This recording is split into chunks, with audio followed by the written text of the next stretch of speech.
Thank you for joining me for Alien Earth Season 1, Episode 8, Thoughts, The Real Monsters. The episode is rated TVMA, so will this video be? There will be spoilers for basically, certainly this episode and all the ones leading up to it, and potentially, basically, every live-action movie that has aliens in them and are part of the official, yeah, another episode I absolutely fucking loved. I guess I'll start by noting, from what I understand, I'm not sure we're getting more than one season, and I'm pretty sure this is the last episode of the season. This is an interesting place for them to end things, but at the same time, I'm not entirely sure what they would even do if this isn't the ending. Yeah, let's see. One of the big things is, could a xenomorph, get loose on Earth? That was one of the things we were, one of the sources of tension of the show. And I mean, I guess Marcy's not. Do we call her Marcy? She said she doesn't know if she. I guess yeah, she didn't give herself another name, so I'm presuming it's still Marcy that she wants to be addressed by. I don't think she would send it out and attack people just like that, but so that's yeah. Um, I guess, let's see. It's one of those things. I suppose we don't need to see exactly what happens when the Yutani ships arrive, because they noted, oh, they're on the way, and then we see, very close to the end of the episode, we see them flying up, and there's the talk about, okay, kill everyone and take back the creatures. I mean, what I thought was going to happen before the end credits came up was that we would see Marcy hack one of the ships and tell them, go home or we will kill everyone. I guess that's maybe something that happens after the end credits. We don't see it, and it's one of those things. Yeah, I don't really need to see it, I guess. I hope I'm not sounding like I'm rationalizing. I really don't mean to be. Yeah, I don't. So basically, by the end, they are in charge of Prodigy. I think that company was called. And it's one of those things where, I feel like Marcy and the others will probably strive to do good, run the company to make the world a better place. But then that's only one of the 5 companies that run Earth. So I guess the reason that things are so bad in the movies is that they, as just this one company, are unable to, at the very least, prevent Weyland-Yutani from doing all the evil, because before this show we didn't know that according to the movies. I mean, according to the movies, it's Weyland-Yutani, except for the an argument could be made that they're not super responsible for the 3rd movie, and by the 4th movie, I don't even fucking remember. I don't hate that movie, but I just remember them saying that Weyland-Yutani was one of the casualties in the franchise wars or something like that. That's how I remember it anyway. But yeah, I don't know. I feel like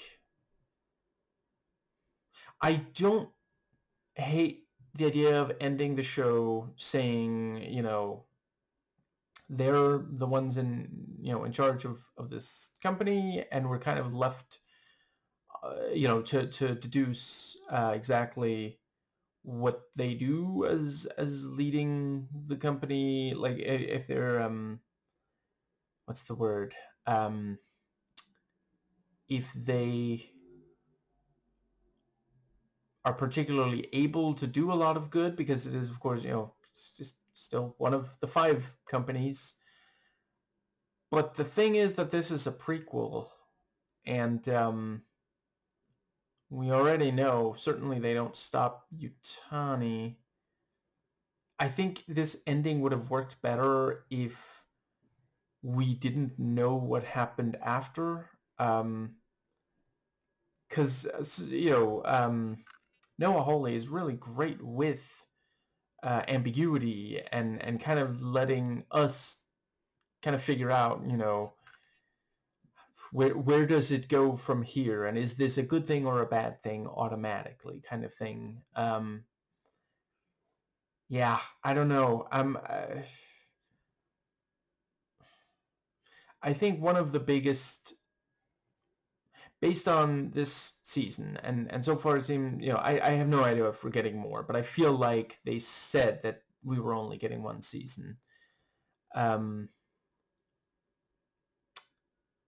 I don't really know what the point of making it a prequel is. I don't know if that was just some order that came down from up high.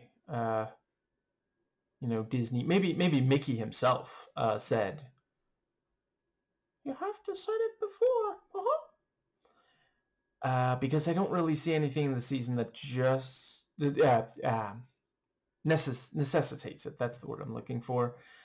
I feel like this could easily have been, like, obviously, if Weyland Yutani is really gone in the 4th movie, if I'm remembering that right, then it can't be after that. But I don't know. I feel like it could easily have been set after the 3rd movie, and nothing would really have been different. I mean, the only thing right now that I can even think of is that in the movies, Weyland Yutani are still trying to get their hands on a xenomorph.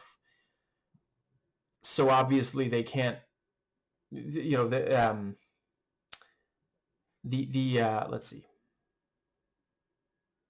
This was one of their earlier attempts at getting one, but they're already trying that. Shit. I forget exactly when Covenant is set. I'm not entirely sure if that one is set before or after this one. Yeah, I don't know. I'm not.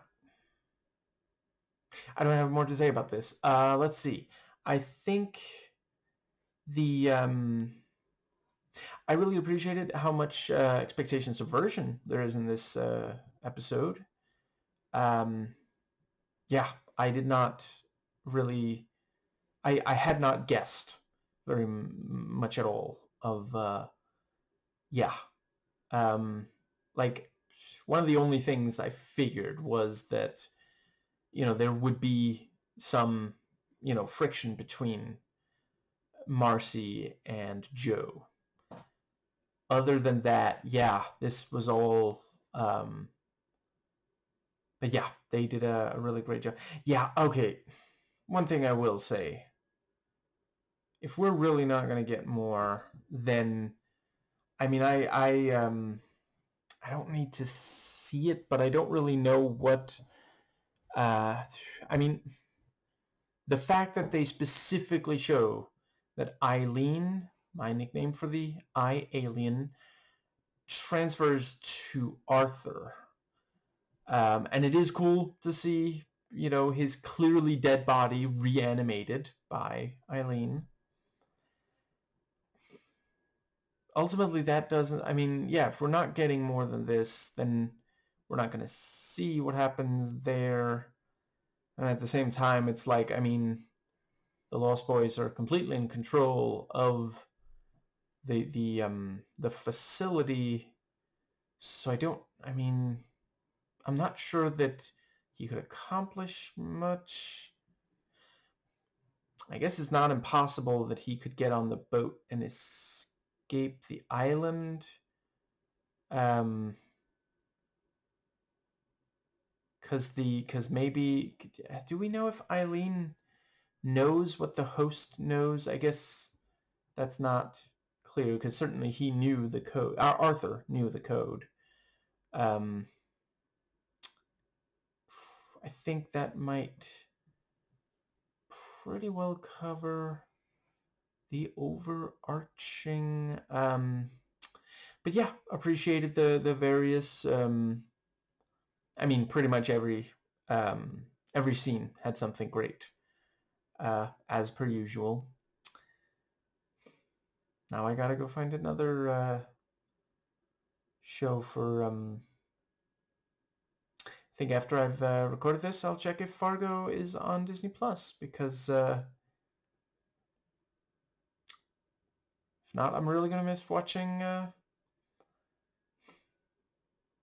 I genuinely fucking love these shows made by Noah Hawley. I love this. I love Legion. Yeah. Okay.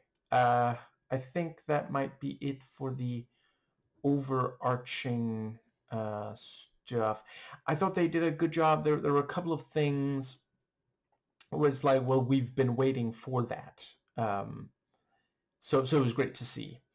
Yeah, fight between Synth and Cyborg, and specifically these two, where there's been animosity. I think.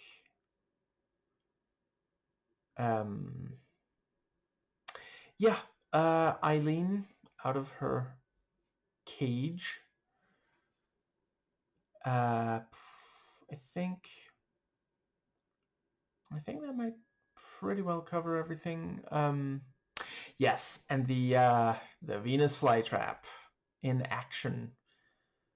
Jesus Christ, they've been promising that fucker since, like, was it episode 2? It wasn't.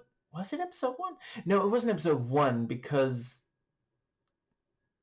or maybe a glimpse of it, but certainly in episode 2, because episode 1 ends with them and ends with the Lost Boys heading towards, if I recall correctly, heading towards the building with the ship that crashed. And then in episode 2, they're going around, and we're introduced to the various of the aliens.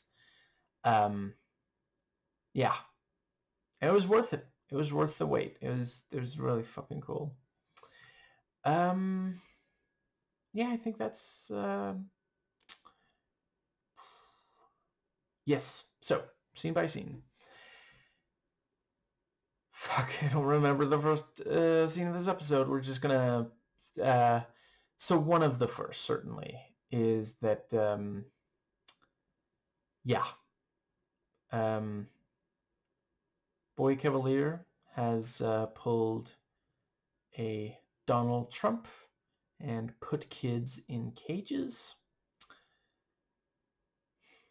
I'm really looking forward to someone peacefully, obviously, non-violently, but yeah, when he's no longer in power. I'm not suggesting anybody do anything that is in any way violent towards a person. Yes, I think, because that was a really, it was yeah, seeing them all in there, and then we have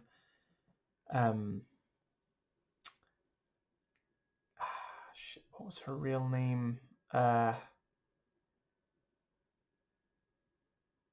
pretty sure it was Jane. My wrists are too fucked right now to check, but I think the yeah, and she's saying, like, I shouldn't be in here. I'm the favorite. And she insists she didn't tell on them. Yeah, as per usual, everything that the Lost Boys say and or do in the entire episode is very autistic coded and or like children. and again, I say that with love. I've met dozens of people on the autistic spectrum, many of whom are wonderful. In no way are they lesser, and in some inherent way. I mean, obviously, everyone can make choices to do wrong things, but yeah. But yeah, I really love that they're still calling, that's what she said, you have to promise not to tell on us. And they're still phrasing it like that, um, as if it wasn't more. Yes. Let's see the thing about the they should be afraid of us. Really fucking chilling. Just yeah. And it is that thing, mentioned in earlier episodes, in videos in earlier episodes, when you put the temperament of a child, and again, okay, so I'm just going to say coded whenever I think something is autistic coded. Yeah. In the body of an adult and give them super strength and speed and these various abilities and all this knowledge. Yeah, like you might end up like it's that is part of growing up, part of going from a child to an adult is improving impulse control, learning to control your anger, and not do something really destructive and awful.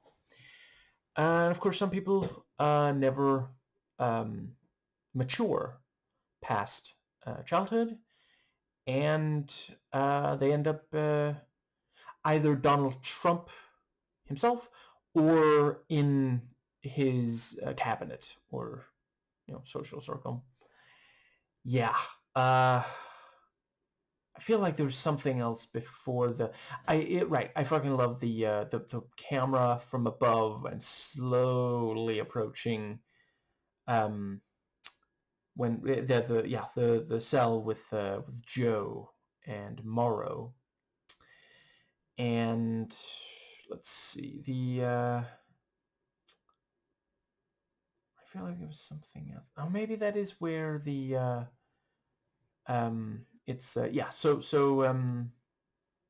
let's see. Then we have the I love the frog's eye view, the camera on the ground below looking up at Marcy and the Lost Boys.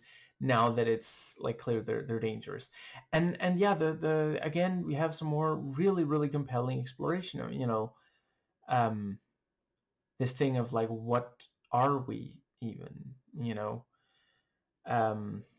and the let's see,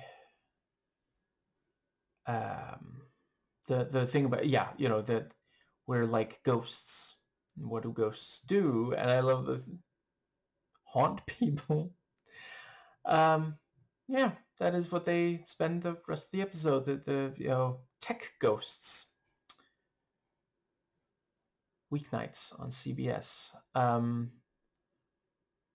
And yeah, she hacks and gives them all one or more people to look for.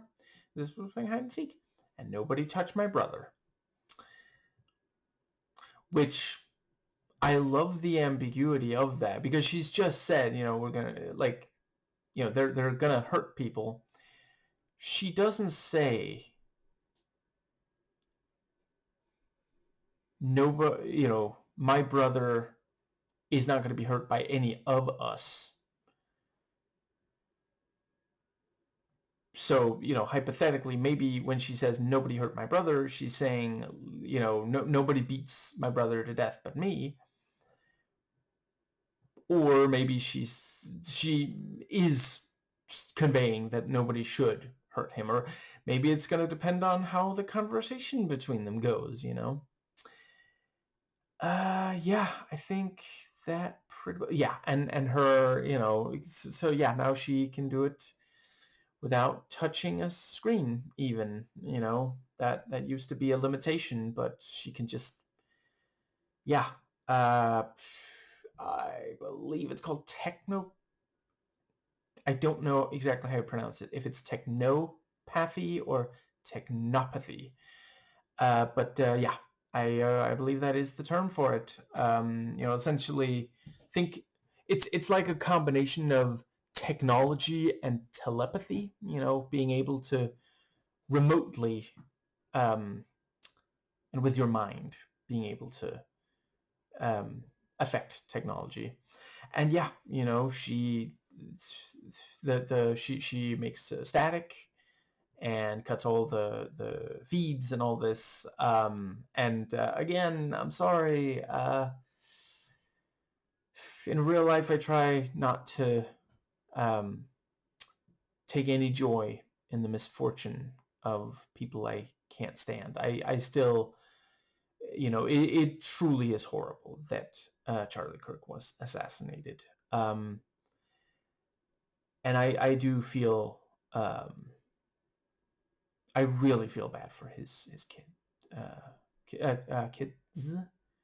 See, some people say kids, some say kid, so I'm slightly unclear on how many, if it's more than one, but however many, yes.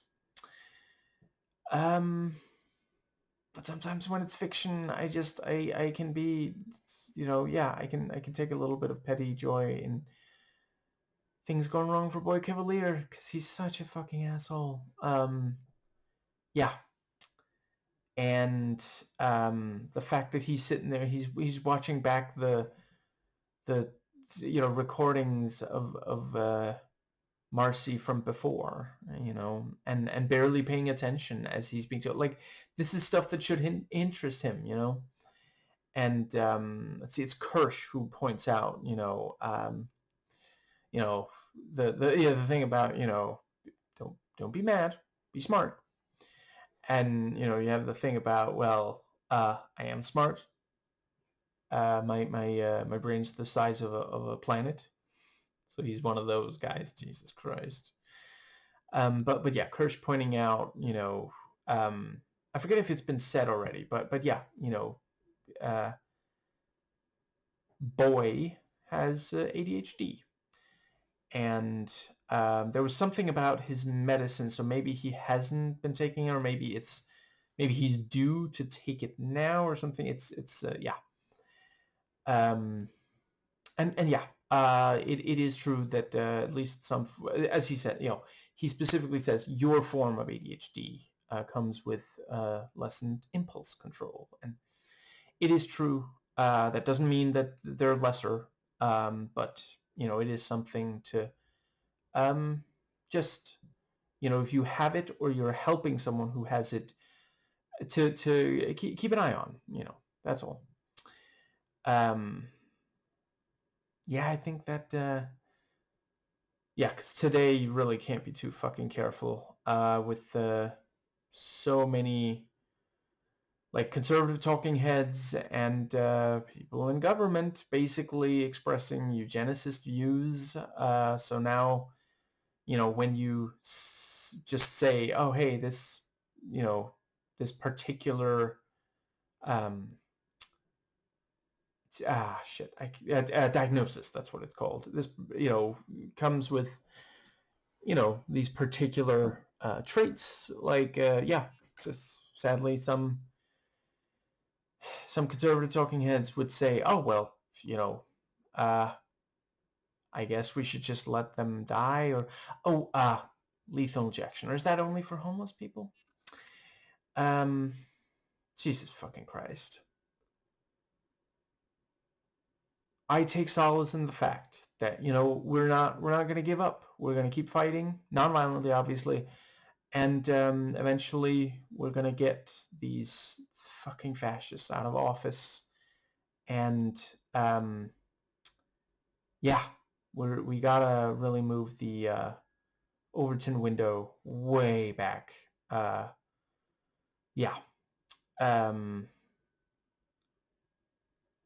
so that people don't feel so fucking comfortable openly talking about just having people killed who haven't done anything. Like, a bunch of the homeless didn't actually do anything wrong. They were rendered homeless by rich people taking so much advantage of them, not, refusing to pay them enough. And yeah.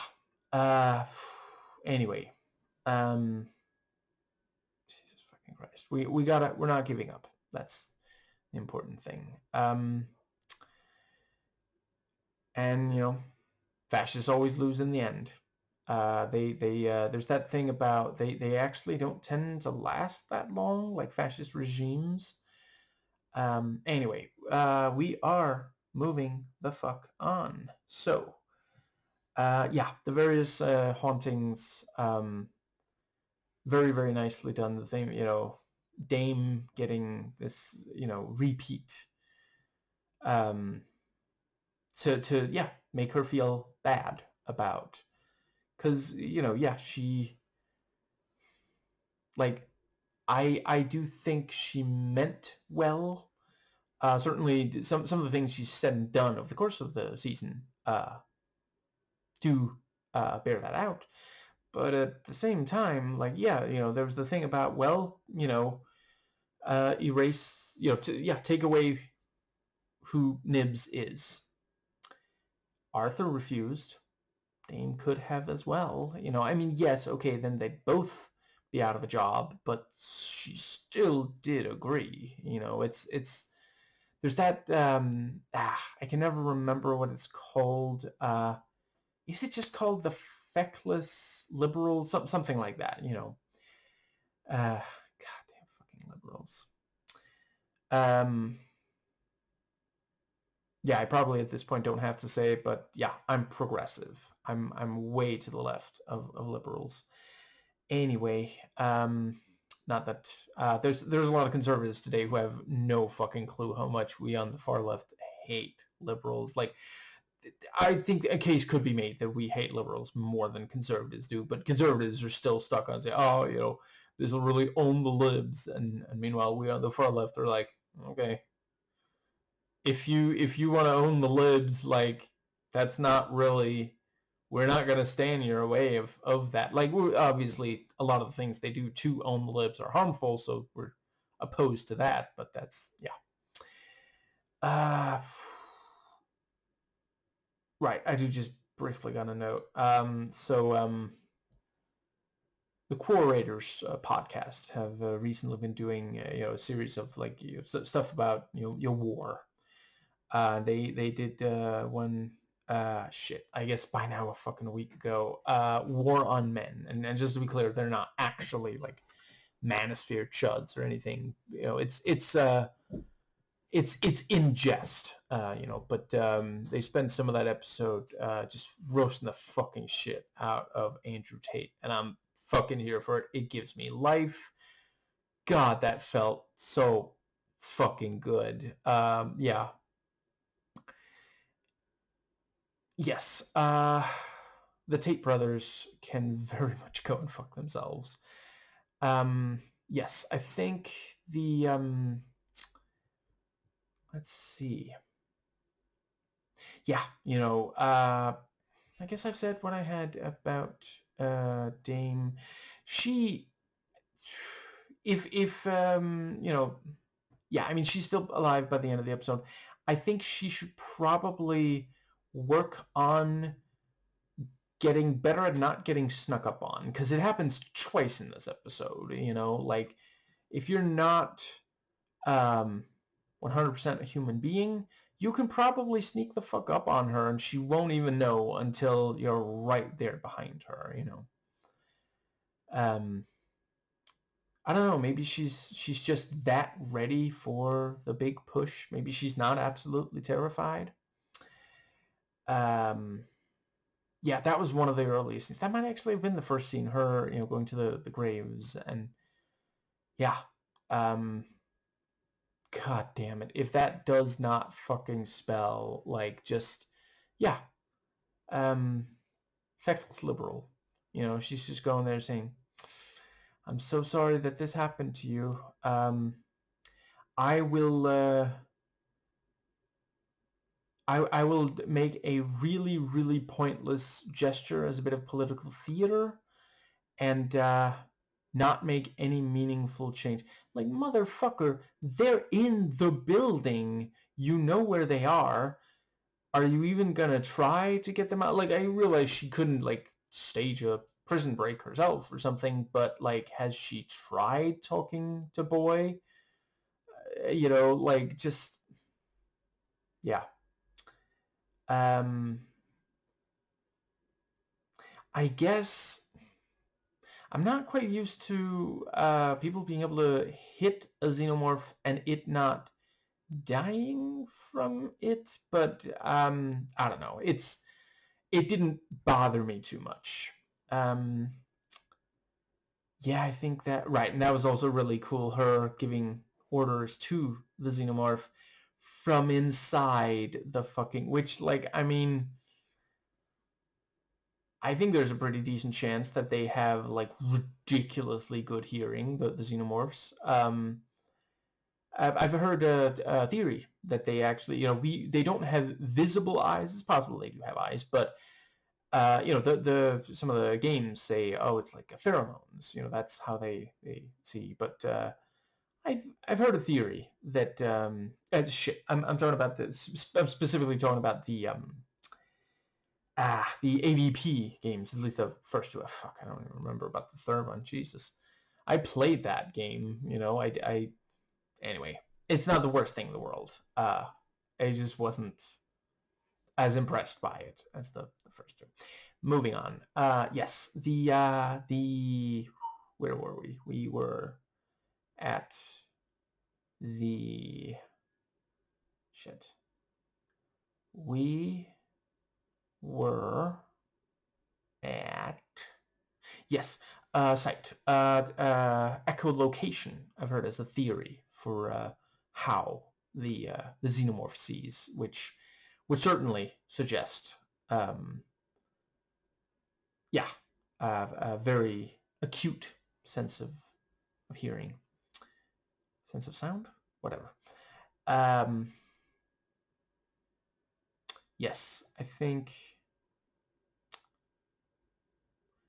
that might be about it for the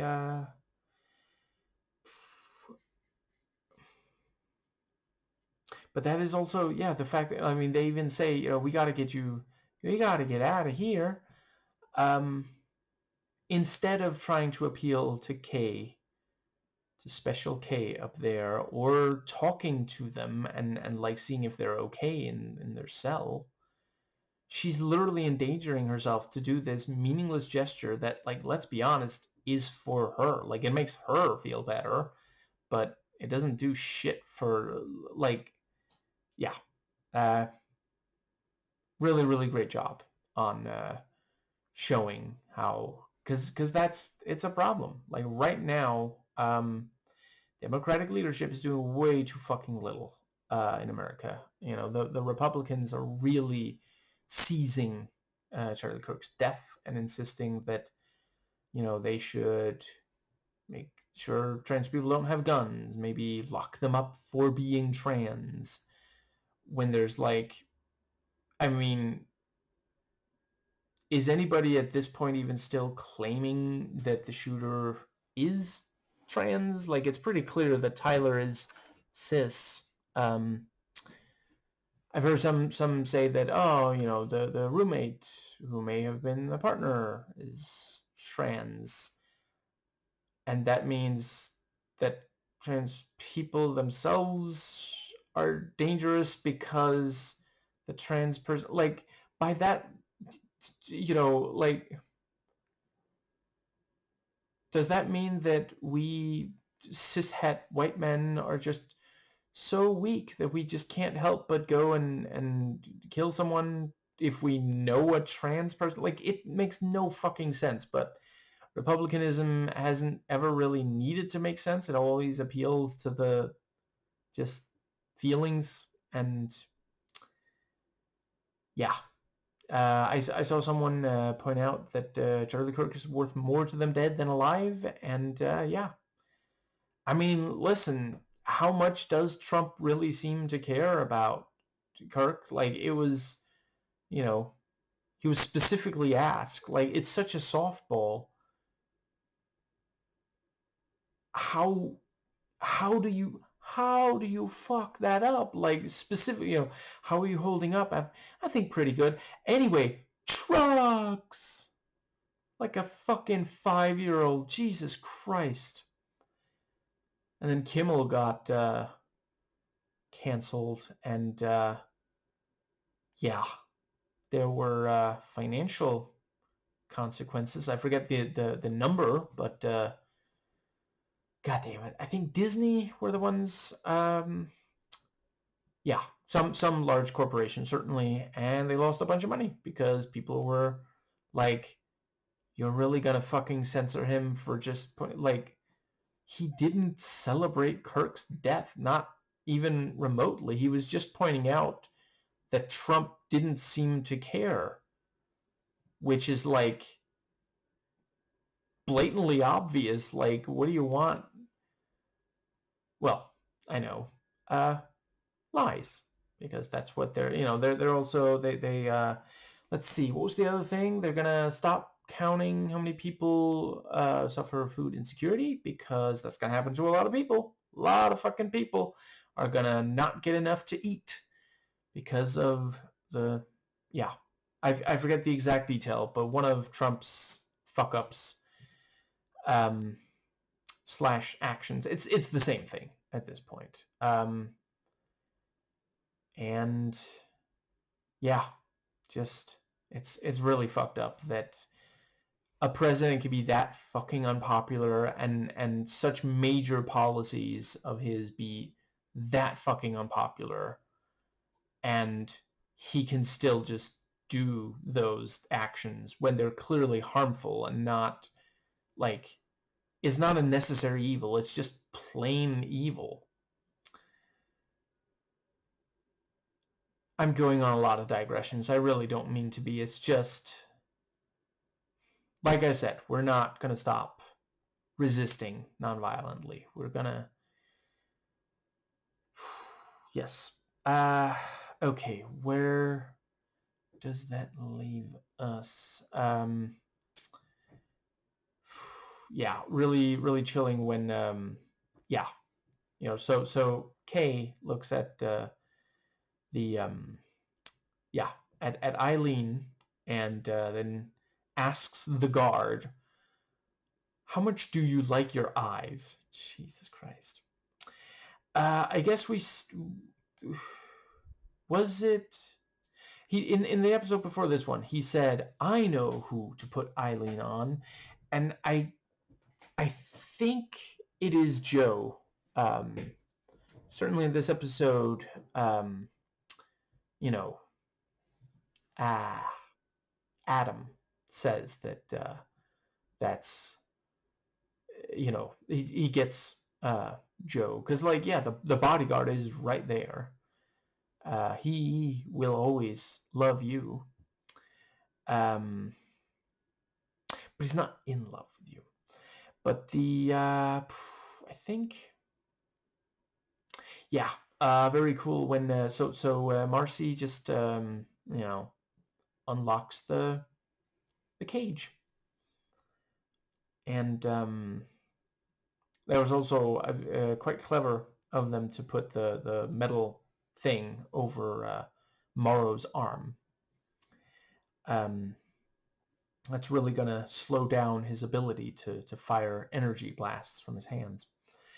But yeah, so he, the door opens, and yeah, Morrow, like, he's really fucking good at this shit. Jesus Christ. He just, says, hey, was it like, I need to piss, and this motherfucker won't unzip me, or something like that, because, like, the guard is not going to think anything of the fact that Morrow is clearly walking up to the gate, because, like, it seems like he's just walking next to the guard and talking to him So he did, yeah, very, very clever. And yeah, Joe manages to talk him out of, you know, finishing the job and really getting a lot of strawberry jam, in case any censors are watching, on the metal thing. But yeah. Um, and the, let's see. I think that pretty well brings us. Yeah. The you know the Xeno at one point is on the beach. Um, Presumably not the beach that makes you old, but I guess nobody has stayed there for long enough at a time for us to see. And yeah, he that the Xeno, is examining Arthur's body, and then gets the order, and yeah, enters through the vent. Not an alien story if Xeno does not move through vents. That's a slight exaggeration, obviously, but I'm glad they fit it in there. Yeah, and the I think, yeah, um, yes, Kay talking to them, and the thing about he um shit, what was the thing? Yeah, the thing, yeah, he says, how about a story? And she unlocks the door. He's like, so what's the story? Yeah. um and the bodyguard goes for Nibs. Someone should have told him, never give Nibs cause for revenge. She's still very gleeful in the violence. See, that's the thing. She's more violent now that they fucked with her head. I think an argument could be made that maybe it's suggesting that you just can't really remove, like maybe a human being would barely function if you took away, like, because we do need to sometimes be angry. Like, violence is should always be the last resort. It's almost never the solution. Like, nearly never the solution. If you think it is the solution to something, it's likely that you just haven't thought about how it's going to cause other problems. There are so many cases where people kept killing each other because nobody was willing to just stop being violent. So they just kept killing. Someone would kill someone on the other side, then the brother of the other person would kill the brother, or would kill the killer. The brother of that person would kill the brother of and so on and so forth. And sometimes not literally families, but countries. 100 Years' War, for example. Yeah, violence begets more violence the vast majority of the time. But being angry does sometimes, sometimes anger motivates you to solve a problem. And also, human brains are not an exact science. I can imagine that hybrid brains are also, well, no, yeah, I guess they're not quite. They took the memories, but they're not literally the same brains from the humans that, yeah. Um, yeah, not an exact science. And if you fuck with it, you might end up causing more problems than you solve. Goddamn, Nib's smile is terrifying. Uh, I guess I was due for a new sleep paralysis demon. But I think that might bring us to the yeah. And he runs away, and she sends all of them after different people. And yeah, the fight, very, very cool. And I love the fact that, yeah, clearly Kirsch knew. I mean, I'm pretty sure they also have, like, the synths have heightened hearing. He can probably hear the even the first of the two security doors. He can hear it open, and he's got the gun. He's just waiting for Morrow to get close enough. And Morrow thinks that he can catch him by surprise. Very, very nicely done. Yeah, very cool fight.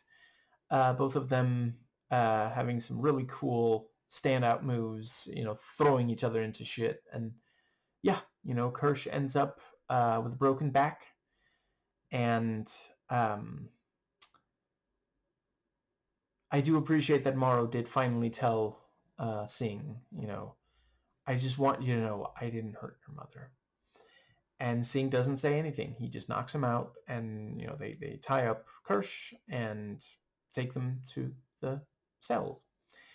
I know there's a saying about if you seek revenge, dig two graves, one for the person you're killing and one for yourself. I guess if you build a cell, build one for yourself as well. Something like that. Yeah, I think that might cover that. That brings us to Joe, who goes to Marcy's room. And yeah, Adam knew that's where he would go, so he stood there waiting for him. And then he says, Mr. Cavalier would like to discuss a new arrangement with you. Follow me. And immediately we're like, no. Yelling at the screen like it's a horror movie, I guess. Okay, horror show. Yeah. It's a rockin' horror picture show. And let's see. The thing about, I'm not leaving here without Marcy. We wouldn't dream of it, which neither of you are leaving if Adam has a say. Thankfully, by the end of the episode, he doesn't. And the thing about, let me guess, the lungs free, but everything else is, right. And that was also, there was a great conversation between, the thing about, the lung feels good, doesn't it, to be more than human. And let's see. And I mean, that is it's a theme in this entire show. Individuals or groups who view themselves as inherently superior to others, and all the damage that causes. Yeah, I think I guess every single, all three groups of non-human humanoids. I don't need to say both of those words. All three of them at one point or another express feeling like they're above humans. Right. Also, Cavalier, expressing his superiority complex. I guess maybe even like a god complex. Yeah, I think that pretty well brings us to... Right, I like when Cavalier gets on the radio and he's like, bonus points to the first person who finds me. Yeah, and so Joe, the thing about, because it makes sense. Like what Adam says sounds reasonable. He says, I'll give you some privacy, and Cavalier will join you shortly. It's like, yeah, the second in command isn't necessarily present for negotiations. That's not always a thing, But yeah, he goes in there, and we, but not Joe, immediately clock the glass cage is open. The glass cage has been opened, and Eileen is nowhere to be seen at first. He makes an appearance pretty quickly after, but yeah, wonderful little... I love when we are given just this tiny little, because now we know, we immediately know, okay, Eileen is close by, hiding, about to attack. Yeah. Yes. So he sees Eileen first on the sheep, and then jumping out. And very clever of him to go inside the glass cage, because you would think, I mean, presumably he can't leave it, or he would have. But turns out he can, just through the little slot there. And I mean, that does mean that he could have done that at any point. He was smartly, very intelligently waiting for the exact right moment to strike. At any point, like he's been fucking sitting there watching Cavalier, just waiting, watching and waiting, as Cavalier runs through corridors. And yeah, the bit where it gets real close to getting onto Joe was very, very effective. Yeah, genuinely, really, because, like, I mean, yeah, this franchise absolutely would kill Joe off. But yeah, ultimately, that does not happen. It does end up going through a filter and leaving the building, getting onto Arthur. Very, very nasty when it sucks. It removes the other eye, which, like, yeah, Jesus Christ. Right, yes. In case you were waiting for it, I am ready to admit, it seems like Eileen did not put a baby eye or something in Nibs. Nibs was just confused. That's why she thought she was pregnant, rather than she was perceiving something that didn't show up on tests or something. Yeah. Everybody makes mistakes. I think that pretty well brings it. Yeah, very cool. Yes. What's the word? The word is that she, there's, Adam starts attacking, and,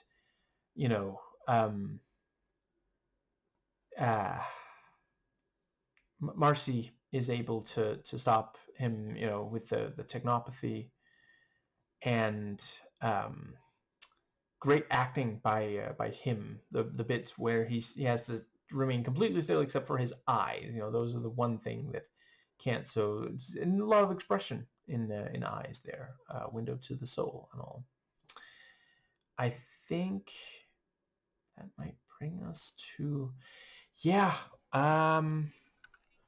The xenomorph kills some more people. We also get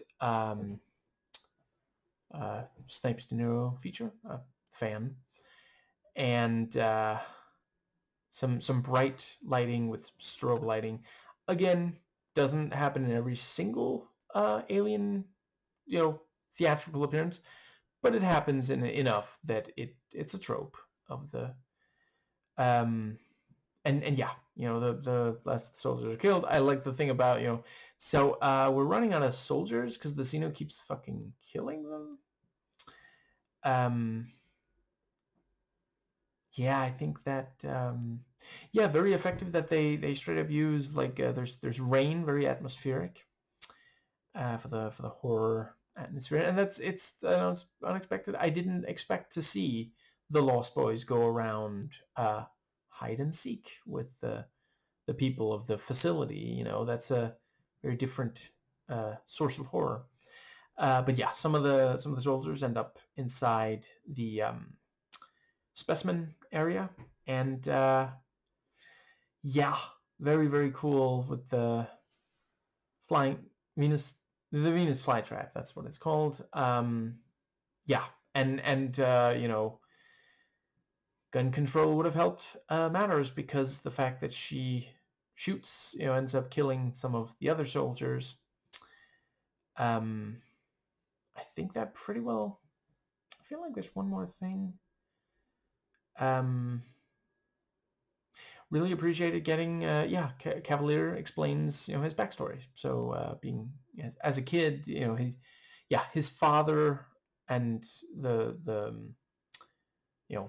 entire line before him seemingly were not the most intelligent, and so I mean the way he tells it, his father was jealous of his intelligence. I can't help but wonder if he perceived that Cavalier just had no empathy. It's a very chicken or the egg kind of thing, was he born without empathy? Maybe it's Maybelline. It's difficult to say if he was born like that or if it came later, perhaps from his father's abuse. And I do think it's reasonable to believe that his father was actually abusive. Right, and we again get the thing about, finally be able to have an intelligent fucking an interesting fucking conversation. And yeah, because of that, just for that, he's gotten all these people killed, caused all this misery. Just, yeah. And so, let's see, we have the thing about, he says, you're floor models, you're nothing. Because he thinks he has the upper hand and he doesn't feel anything for them. He was just trying to find out which one was best. The thing about him having a favorite, it had nothing to do with, oh, that one he'll actually show affection towards. No. He just wanted to know which one, he was probably, if it were up to him, one of them would be at his side after the events of the show. And he wanted to find out which one. That's all. It had nothing to do. And like she even says, you said I was your favorite, and he's like, I don't remember that. And yeah, he says, maybe because of the ADHD, he doesn't remember. And that's a thing where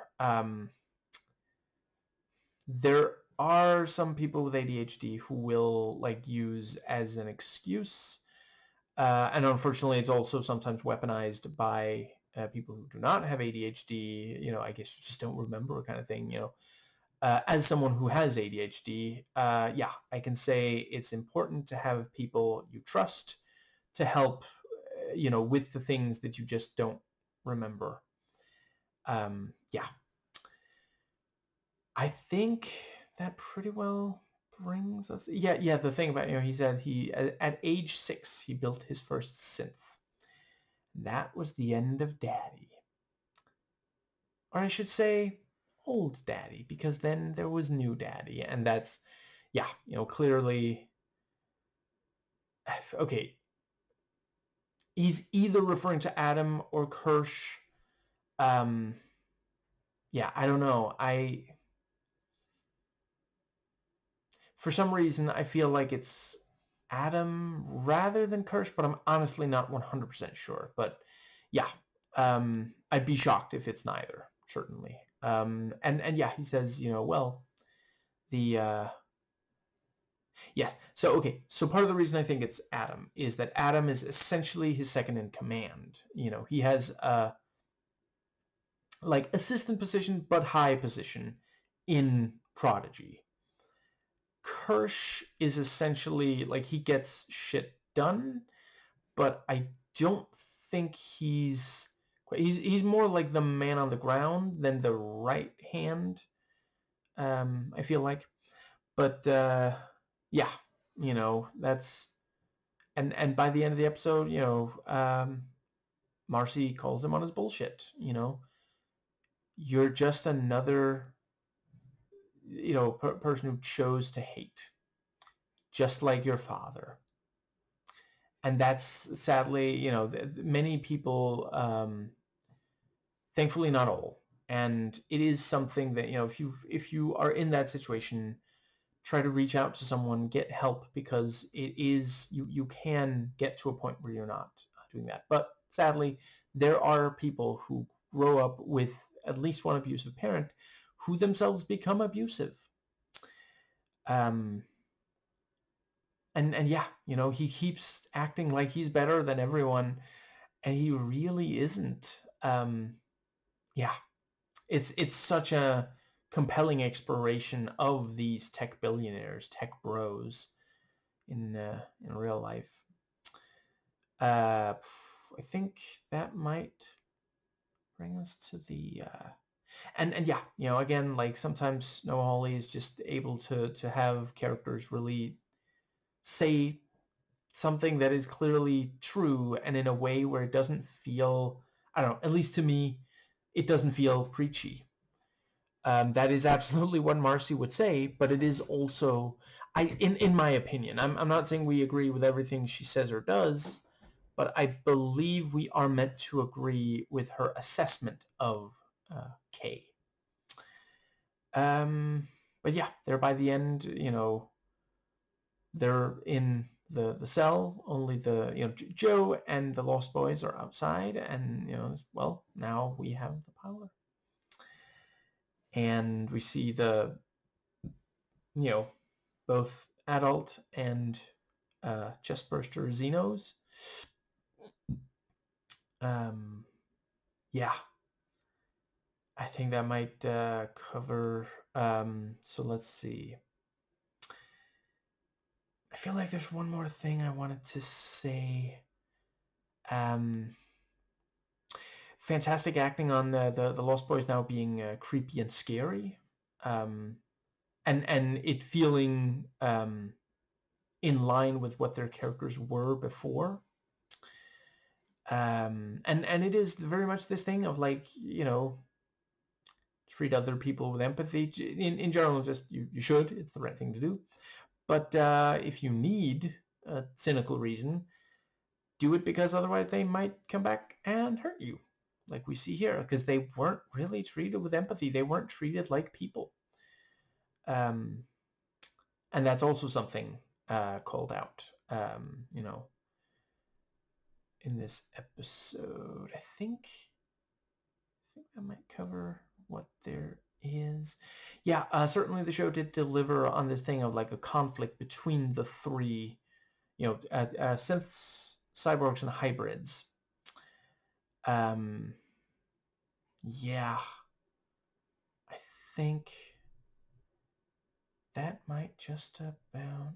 Yeah, I did really appreciate Marcy and Joe talking about, like, this thing of like, you shot Nibs. Well, she was hurting people, and